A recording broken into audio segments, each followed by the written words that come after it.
உன்னை பார்த்தா போதும் என் அழகு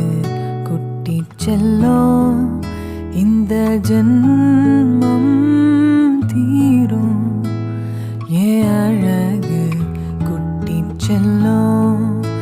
இறைவன் அவன் உருவம் எது நான்